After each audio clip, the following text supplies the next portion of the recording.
Every autumn, as the days grow shorter and the nights stretch longer, the seaside town of Blackpool undergoes a dazzling transformation. For over a century, the Blackpool illuminations have drawn millions to witness the town bathed in a spectacular display of light and colour. This film takes you behind the curtains of the Blackpool illuminations, revealing the intricate process of creating and installing one of the world's most famous light displays. We follow the dedicated teams of designers, engineers and artists who pour their passion into crafting new, breathtaking displays that will capture the imaginations of millions. Experience the excitement, the challenges and the sheer scale of what it takes to illuminate an entire town. A unique glimpse into the making of a cultural sensation that has stood the test of time.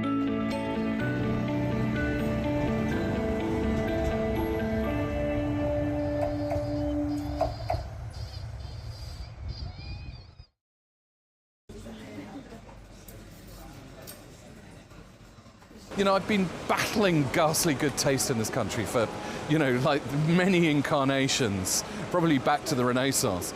I hate the snobbery, I hate the beigeness, I hate the fact that people feel that they've got to keep up with the Joneses. I hate the way that they feel that they've got to do things in a certain way.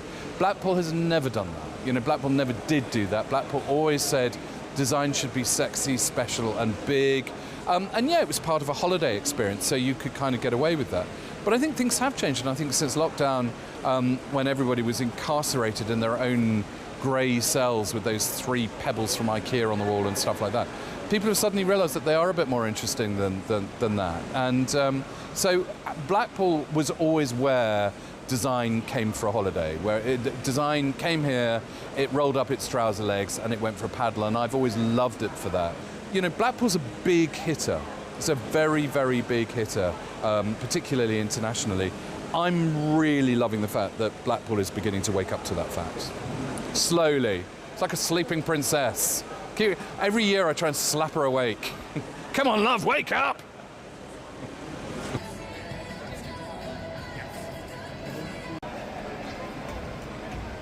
We've got, which is really interesting, a special design from Lee Francis, better known as Keith Lemon, about his connection with Blackpool and how, reminiscing about childhood holidays here, and so that's fabulous as well to have that.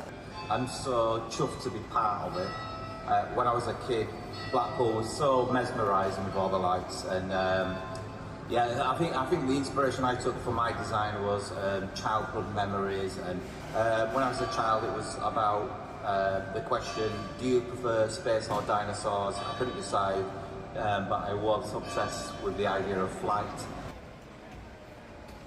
Got the email through saying the Illuminations project, it was top secret. So we said, right, so we had to try and explain to the students that, don't tell anybody about this. So then the theme was aliens and space. So the students got very excited that they were kind of going back a little bit to their childhood to try and create these designs. So very excited. I was shocked, to be honest, because it's, like I said, it's a big thing in Blackpool. My mum thought that my design had been chosen.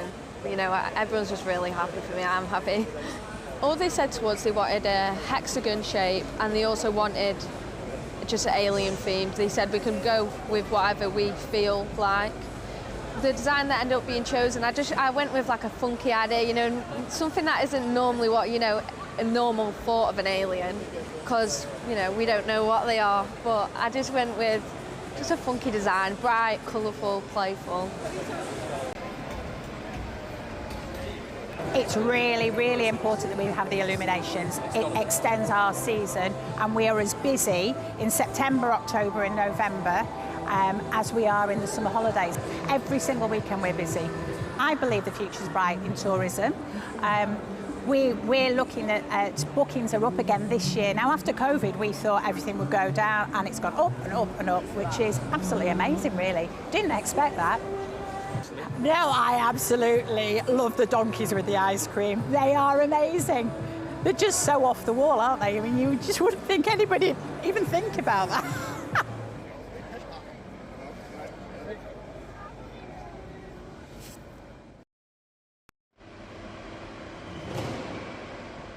Usually you'd start by just a drawing. I'd be given a drawing, and me and the other welder in here would assess it all, make a cutting list that we'd cut either on the bandsaw, which is just round the corner, or the cold saw, which is round that corner. And we chop it all up into easier, like smaller parts, grind them all down so then they can then start to be welded together. At the moment I'm currently building a back frame for the new Lee Francis tableau, which will be going out this year. So the steelwork will be made behind it, which will then be able to be attached outside and attached to the fiberglass.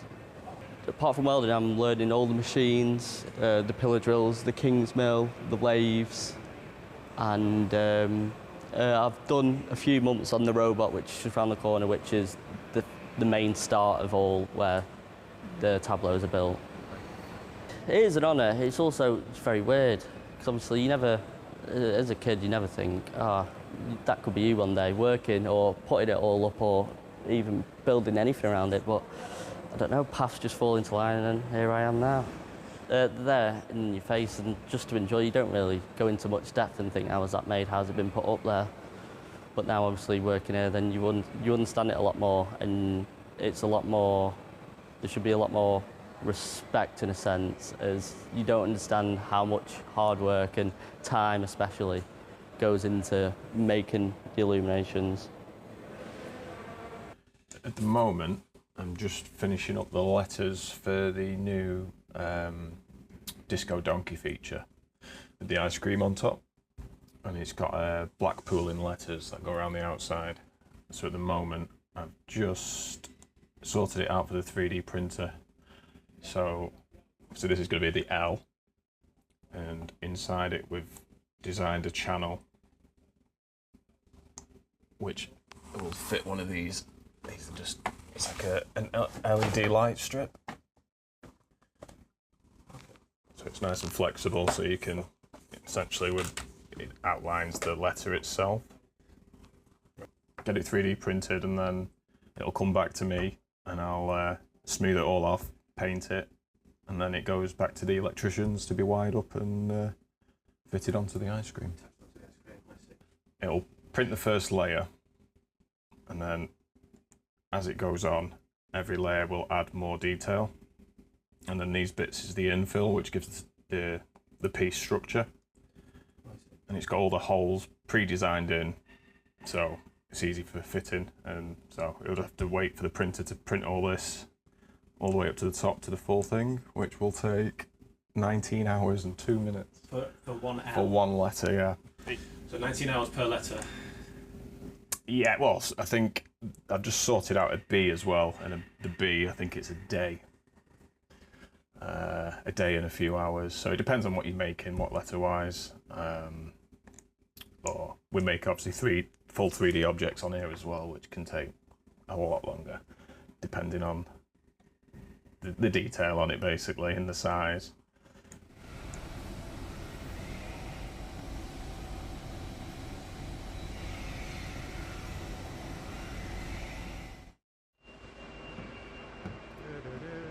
So today I am sticking vinyls for the local aliens, which is a new feature for this year, and which will be going on the roadway on the promenade.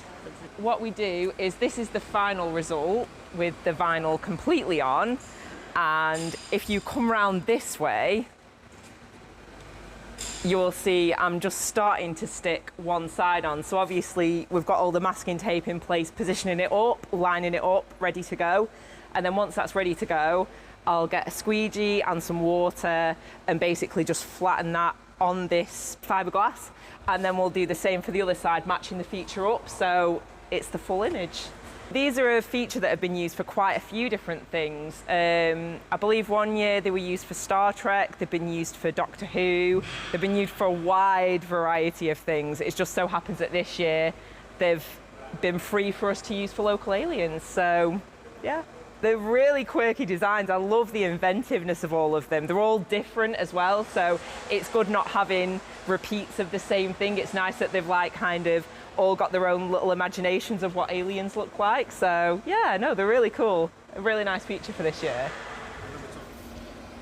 first of all, send the blocks of polystyrene to a carving shop, and then they'll carve it. And then tin foil it all the way around, so stopping from resin attacking to the polystyrene. And then wax it and then lay up a fiberglass. And then fiberglass being cured, so turn it over, taking the polystyrene off. So we already done this one and that one, which is over there. And this one haven't been painted or wired up yet, so they're in a fiberglass shop. And that one ready for spraying as well. And then this one to carve. That's it. This is not usual way doing it. It's a more new way of doing it. Making a female polystyrene female mold carving, and then we lay up fiberglass inside. Used to be making a model like this or one-offs, and then fiberglass outside. But because that way, gonna finish is like a fiberglass straw finish. So this way is more smoother, more better finish. So we started doing the wrong way around, making a female, carving a female mold, and then fiberglass lay up, and then dig out. So this is a male cast.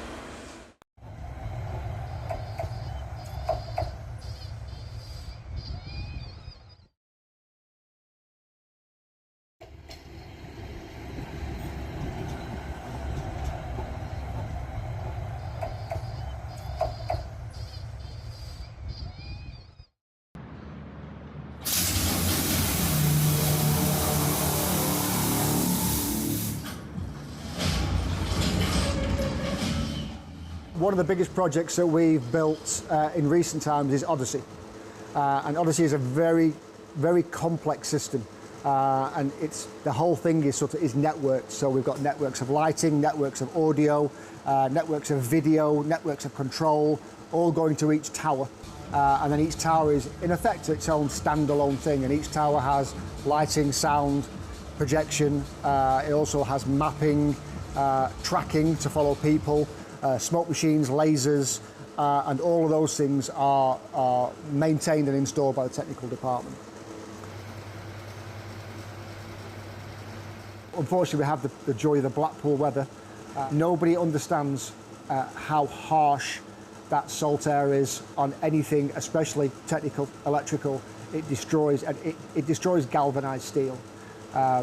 So we buy products which are IP rated, highly IP rated, which of course that's how waterproof it is, and the Blackpool air manages to get inside it and destroys it. So we're constantly trying to find ways of almost bettering the manufacturer's IP ratings to create some reliability, so that we're not constantly going back to do repairs, and that with the idea, with the theory being that these visitors that come to Blackpool to spend their money, everybody gets the same thing. So every night everything works. They look at something that it's the same as the person saw it last week. So there isn't parts off. That's always the goal. Not always very easy, but that's what we strive for.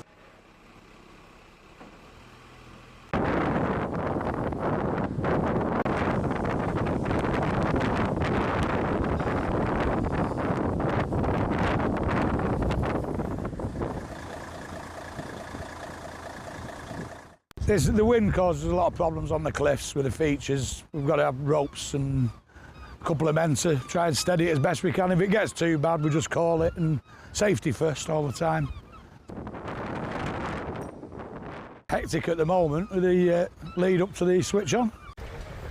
I don't think we're too far behind. We're a little bit behind, but we'll catch it up. I'm sure we will. About 10 years I've been here now, so yeah, it's something new every year. New designs, everything's a challenge. We'll get it up in the end. We'll be on call and on the rotor for the lights and keeping them maintained.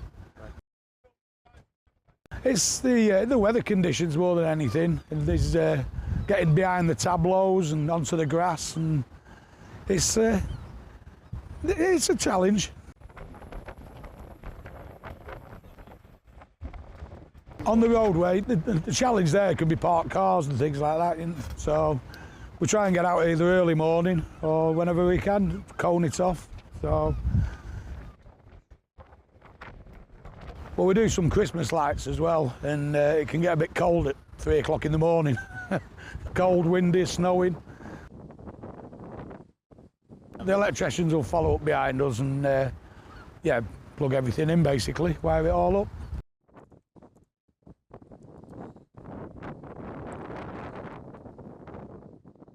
Oh, I love the job, yeah. When you get the nice sun and the sun's out and get your suntan, free suntan, get paid for getting a suntan, but it's not so good in the winter.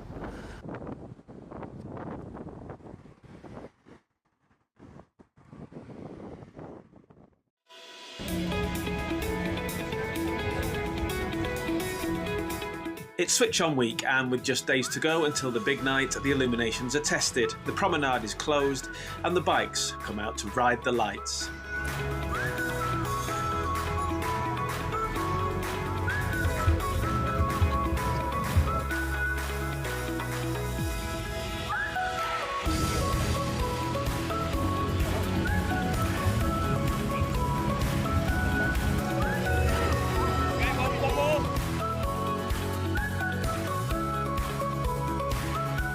This year, we do a costume every year, something that we can all do, but this year we needed something quick, so we thought everybody can be aliens, and then we have a couple of men in black as well, so chasing us.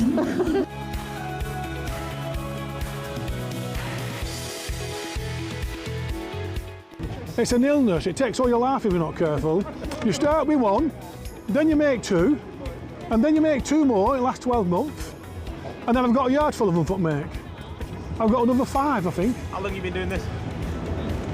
About 3 years, 3, 4 years. Yeah, since COVID. This is a coin-operated ride outside an arcade. I've cut it up, then I make a mobility scooter to fit it. So it's a mobility scooter, I converted to fit this. We do a ride around town from Fleetwood, so we drive around Fleetwood in them, but it's for tonight. So some people drink, some people like food, I like this. Like, some will play fishing and golf. Yeah, I like fettling. So this is a highlight of your year? Yes, this is it.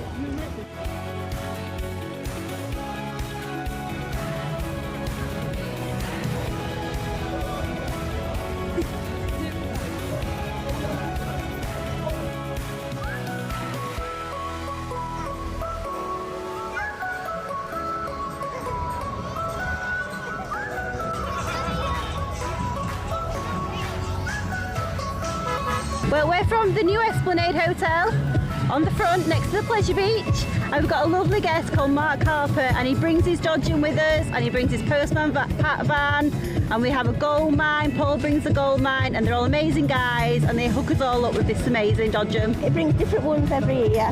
We've had a log flume, what else have we had? A swan. A swan, Blackpool Tower. Every year it tries to bring something different.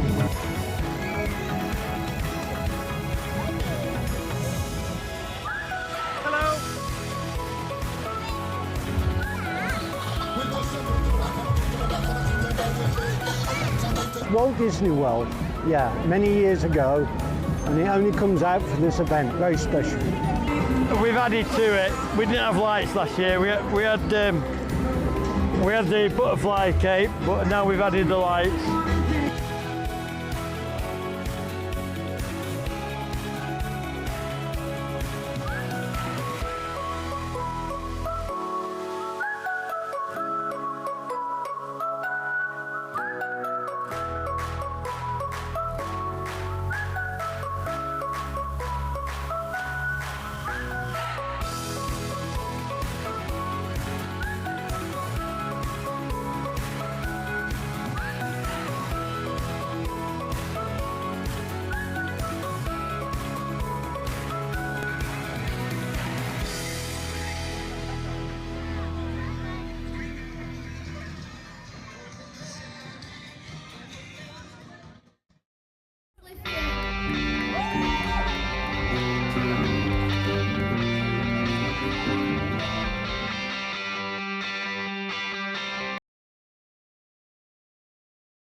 This is going to be the biggest live audience that I've ever performed in front of.